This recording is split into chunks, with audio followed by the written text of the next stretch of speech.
Welcome back. We're getting in breaking inputs. 272 eminent citizens consisting 16 judges, 123 retired bureaucrats, including 14 ambassadors, 133 retired armed forces officers have now written an open letter. What does this open letter state? It condemns the leader of opposition, Mr. Rahul Gandhi, even the Congress party's attempts to tarnish constitutional bodies in India like the Election Commission. In fact, they have accused the LOP of not being able to do his job. Let's quickly go across to Pallavi Ghosh, who will be putting this into perspective for us. Pallavi, when dignitaries from the civil society, they direct an attack towards the leader of opposition for not being able to come up with an alternative policy suggestion, what does it speak of the role of the LOP currently being reduced to in the country?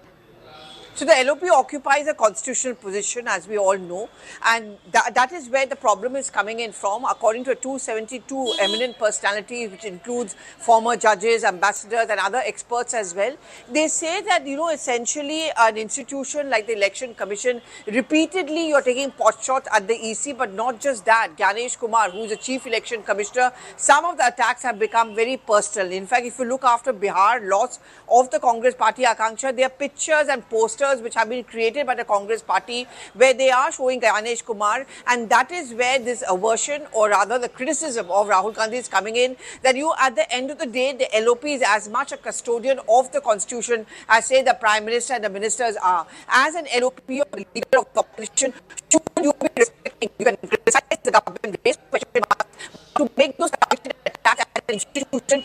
Clarification that the SIR exercise is only to clean up and revise the system and not to target anyone.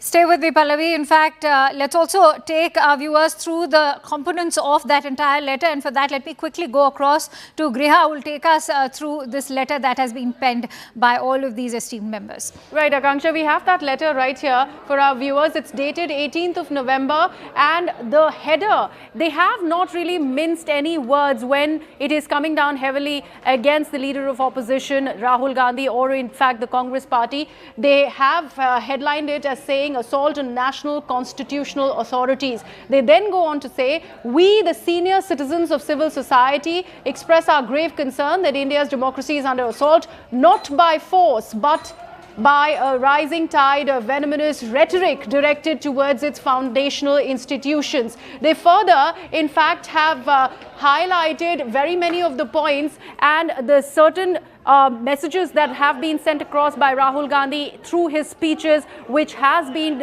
deemed unfit to have been made by some... Griha, for bringing us all those latest details. Let me quickly go across to former diplomat, Ambassador Deepak Vora, who's also joining me on the phone line. Ambassador Vora, what is it that you're trying to convey when... Go ahead. Right. Ambassador Vora, can you hear me? Sorry about that audio. I can hear you loud and clear. So, Ambassador, if you can also convey to our viewers the essence of this letter. Yeah, all right. Thank you very much, ma'am. You've been very kind. It's always a pleasure to be on your channel. Let me put it to you like this. I'm 74 years young. I've been in diplomacy 52 years, ambassador to 6 countries.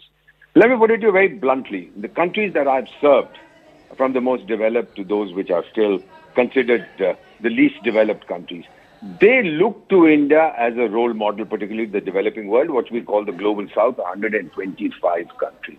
They say we want to be like India. Then they ask me, your neighbor to the west and your neighbor to the east have had periods of military rule, but you have not. How?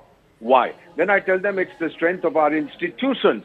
It's our education system. It's our polity. It's our courts. It's our military. It's our civil service. This and of course, Parliament. This gives the people of India a chance, an opportunity to express themselves at every level. And then we've regularly had elections. My apologies for interrupting you there, Ambassador.